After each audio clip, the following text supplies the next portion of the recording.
Hello दोस्तों, नमस्कार। कैसे हैं आप सभी? स्वागत है आपका हमारे YouTube channel Himanshu Shrotriya the reasoning guru में। आज संडे स्पेशल, जैसा कि आपको पता है कि हर संडे की स्टोरी लेके आया हूँ, मोटिवेशनल स्टोरी लेके आता हूँ। तो आज भी आपके लिए एक स्पेशल स्टोरी लेके आया हूँ। वो स्टोरी सुनाने से पहले आपको बताऊँ कि प्लीज़ सुनना और उसको अपनी लाइफ में लागू जरूर करना। देखो, मोटिवेशन में कहता हूँ कि मोटिवेशन कुछ नहीं होता, आपकी लाइफ है।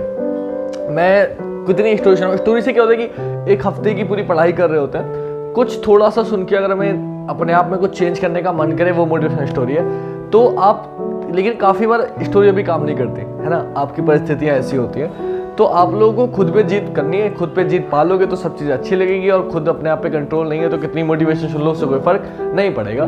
बट फिर भी मैं कोशिश कर रहा हूँ, हर संडे इसलिए लेके आता हूँ कि थोड़ा बहुत सुनो, थोड़ा माइंड फ्रेश हो, पढ़ाई से थोड़ा सा जो पूरे हफ्ते पढ़ते हैं थोड़ा सा रिलैक्स मिले, और क्यों पढ़ रहे हैं, और अगर पढ़ के सफलता नहीं मिल रही है तो भी क्यों पढ़ रहे हैं, हार ना माने पढ़ने से।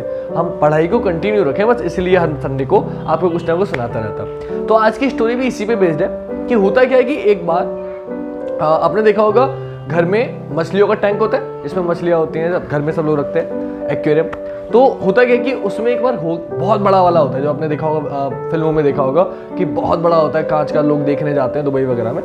तो होता है कि एक बार एक मछुआरा जो होता है वो शार्क को डाल देता है उस टैंक में। अब शार्क को डाल देता है, फिर क्या करता है कि शार्क को खाने के लिए वो कुछ मछलियाँ लेता है, 4 मछलियाँ, क्योंकि शार्क छोटी मछलियों को खाती है, तो छोटी मछलियों को लेता है चारे के तौर पर, वो डाल देता है। शार्क आती है, उनको खा जाती है। कुछ देर बाद वो और लेता है मछलियाँ और डालता है, शार्क फिर तेजी से आती है, उसे खा जाती है। ऐसे ही वो 3-4 बार करता है। फिर वो क्या करता है कि वो एक कांच का बड़ा फट टुकड़ा लेता है, पारदर्शी कांच, मतलब जिससे आर पार दिखाया जा सकता है। एक शीशा लेता है, वो शीशा बीच में डाल देता है। अब जब वो बीच में डाल देता है तो आधा हिस्सा इधर हो गया और आधा हिस्सा इधर हो गया। एक तरफ जहां वो मछली डाल रहा था चारे वाली, और एक तरफ शार्क। तो शार्क आती थी, उन मछलियों को खाती थी और चली जाती थी। अब क्या किया उसने? अब उसने किया ये कि उसने जहां मछली डाली और जहां शार्क है, उन दोनों के बीच में एक शीशा डाल दिया, जिसमें से आर पार दिखाया सकता है। अब शार्क को मछलियां दिख रही हैं, तो होता क्या है कि बहुत मजबूत कास्ट होता है, तो वो दोबारा से मछली डालता है। लेकिन अब उन्हें शीशा लगाया हुआ है, तो शार्क दौड़ कर आती है, और जैसे ही आती है उनकी तरफ भागती है, दाएं शीशे पे टकराती है, धूं, और टकरा के पीछे गिर जाती है। फिर पीछे जाती है, फिर आती है, दाएं धूं, चलता रहता है, दाएं धूं दाएं धूं दाएं धूं। इधर से मछलियाँ होती है, वो अपना इधर टहल रही होती है, और इधर वो बेचारी शार्क आती है, बार बार कोशिश करती है, 3-4 बार कोशिश करती है, चोट लगती है। फिर वो आखिरकार हार मान के बैठ जाती है कि नहीं, अब मैं इसे नहीं तोड़ सकती, मैं इसे नहीं खा पाऊँ। अब वो ये नहीं कर पाती। अब फिर क्या करता है, कुछ टाइम बाद जो मछुआरा होता है वो वहां से कांच हटा देता है। ये बात मछुआरे को पता है कि कांच हट गया, लेकिन ना तो उन मछलियों को पता है, ना ही उस शार्क को पता है। वो मछलियां उस पार नहीं जा रही, क्योंकि वो भी कई बार चक्कर का करके आ चुकी थी कि इधर कोई रास्ता नहीं है, वो भी इतने में मगन है। और शार्क वो हार मान चुकी है, वो ये मान चुकी है कि अब मेरे बस की बात नहीं है उस पार जाना। तो मुझे मछलियां दिख तो रही हैं, लेकिन मैं उन्हें खाने वहां नहीं जा सकती, क्योंकि बीच में कांच है, मैं जाऊंगी टकराऊंगी, गिर जाऊंगी। तो अब उसने कांच हटा दिया, लेकिन वो शार्क हिम्मत ही नहीं करती वहां जाके उसे खाने की। और अंततः जब वो भूखी रहती है तो उसकी मृत्यु हो जाती है, क्योंकि वो कोशिश ही नहीं करती जाने की। अब ये मैंने आपको क्यों सुनाई? ये मैंने आपको इसलिए सुनाई कि हम पढ़ते हैं, हम पढ़ाई करते हैं, हम पेपर देते हैं, पेपर में सिलेक्शन नहीं होता, हम दूसरा पेपर देते हैं, वो भी क्लियर नहीं होता, हम तीसरा पेपर देते हैं, वो भी क्लियर नहीं होता, चौथा देते हैं, वो भी क्लियर नहीं होता।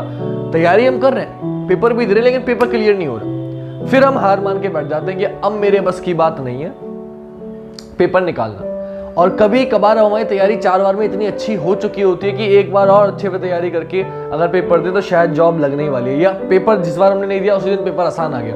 तो कहने का मतलब है कि हमें अपनी हार नहीं माननी चाहिए, हमें बार बार ट्राई करते रहना चाहिए, क्योंकि परिस्थिति चेंज होती है। सुख के बाद दुख, दुख के बाद सुख आने आना है। ऐसा कोई नहीं जो हमेशा खुश रहे, चाहे कितने बड़ा अमीर आदमी क्यों ना हो। ऐसा कोई नहीं जो हमेशा दुखी रहे, चाहे कितना गरीबी क्यों ना हो, है ना। कई बार देखा होगा आपने कि सड़क पर भी आपको काफ़ी जो सड़क पर रह रहे हैं, लेकिन वो भी आपसे ज़्यादा खुश दिख जाएंगे आपको, क्योंकि सिंपल सा मैटर है यार। जो पैदल है उसे साइकिल चाहिए, जो साइकिल है, जिसके पास साइकिल है उसको अच्छी वाली साइकिल चाहिए, जिसके पास अच्छी वाली साइकिल है उसे बाइक चाहिए, जिसके पास बाइक है उसको अच्छी बाइक चाहिए, जिसके पास अच्छी बाइक है उसे कार चाहिए, जिसके पास कार है उसको हेलीकॉप्टर चाहिए, जिसके पास हेलीकॉप्टर उसको प्राइवेट जेट चाहिए। तो इंसान की इच्छा तो कभी खत्म ही नहीं होगी ना, वो तो लगी रहेंगी। आपका क्या है, आपका काम है कोशिश करते रहना। आप अगर हार मान के, क्योंकि परिस्थितियाँ चेंज होती हैं, आज नहीं हो पा रहा शायद कल हो जाए, आज पेपर भारी आए शायद अगली बार पेपर आसान आ जाए।